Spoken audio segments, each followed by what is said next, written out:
احمد عبد القادر دخل في حسبة ال 48 ساعة. زي ما سمعت كده احمد عبد القادر شكله كده خلاص بيعيش ايامه الاخيرة مع النادي الاهلي. وعلى الرغم من ان كل حاجة كانت كويسة والمفاوضات ماشية بشكل كويس، الا ان عرض بيراميدز جه لخبط الدنيا.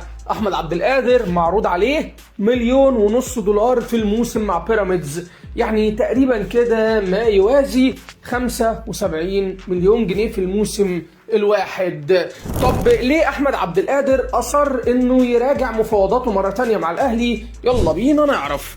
احمد عبد القادر لاعب مهم بالنسبه لترب، ايوه لاعب مهم وكمان محوري على مستوى التبديلات، لاعب تقدر تصنع بيه فارق. ترب قال كده اكتر من مره لكل مسؤولين النادي الاهلي اللي حواليه ان في لعيبه ممكن ان انتوا تشوفوا انهم مش محوريين ولا بيقدموا اي حاجه، لكن المدير الفني شايف كده هو اللي في الاخر اللي بيحاسب على النتائج. وبناء عليه سيد عبد الحفيظ انطلق عشان يتم التجديد لاحمد عبد القادر، طبعا بعد مفاوضات فاشله مع وليد صلاح الدين. المهم ان بعد شويه حلوين من المفاوضات سيد عبد الحفيظ خلص كل حاجه مع عبد القادر وخلاص ناقص التوقيع. تعالى وقع يا ابني. لا، اصل في شويه مستجدات حصلت، انا جالي عروض احسن من الاهلي.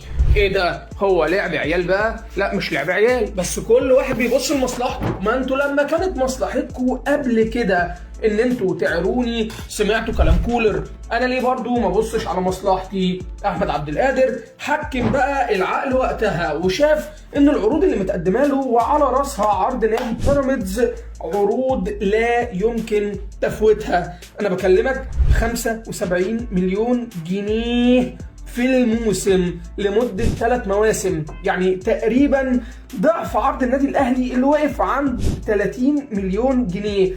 وده اللي جنن احمد عبد القادر شويه، واللي شاف من خلاله انه كده مش متقدر، لان في لعيبه جنبه على دكه الاحتياط برضو بياخدوا ارقام كبيره وما بيلعبوش بشكل اساسي. وشاف ان واحد من ابناء النادي الاهلي وانه لازم ياخد حاجه زي اولويه او ياخد استثناء زيه زي تريزيجيه. يعني الموضوع دخل في قصه عقود بشكل قوي جدا جدا. المهم ان سيد عبد الحفيظ قال له ان النادي الاهلي مش هيزود العرض وان الموضوع ده مش صعب، لا ده مستحيل تماما، خصوصا ان هم اتفقوا على حاجة في الاول ومش هيرجعوا فيها ابدا. طبعا احمد عبد القادر كده فهم ان مفيش اي سبيل للعودة او الرجوع الا بالموافقة على عرض النادي الاهلي، وده هو مش عايز يعمله، خصوصا ان عرض بيراميدز وبعض العروض الخليجية احسن بكتير جدا جدا جدا.